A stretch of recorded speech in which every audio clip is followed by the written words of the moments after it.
In the heart of an ancient forest, shrouded in perpetual twilight, stood a dilapidated mansion known as Blackwood House.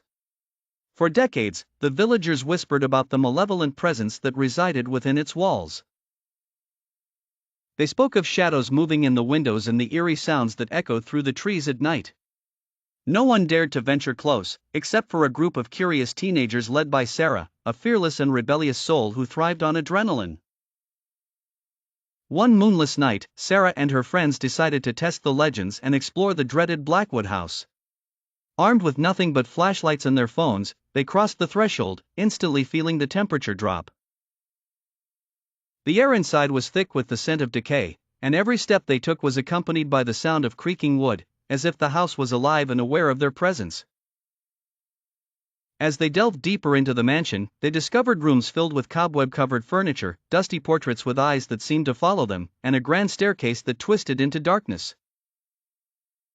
The deeper they went, the more the atmosphere grew oppressive, and an unshakable feeling of being watched gnawed at their nerves. Suddenly, their flashlights flickered and went out. Panic set in as strange whispers filled the air. Shadows danced on the walls, forming sinister shapes that seemed to close in on them. One by one, the friends felt an invisible force pulling at their limbs, separating them from each other. Alone and terrified, Sarah stumbled upon a hidden door. Driven by desperation, she forced it open and found herself in a dimly lit basement.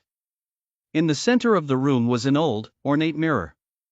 As she approached, she saw not her reflection, but the ghastly figure of a woman with hollow eyes and a twisted smile staring back.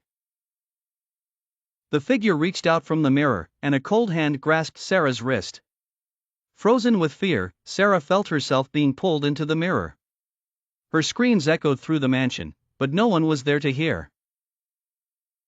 The next morning, the villagers found the mansion eerily silent once more, but now, the legend of Blackwood House had a new chapter. Sarah and her friends were never seen again. And it was said that on moonless nights, the figure of a young girl could be seen wandering the grounds, her face frozen in a silent scream, forever trapped between worlds.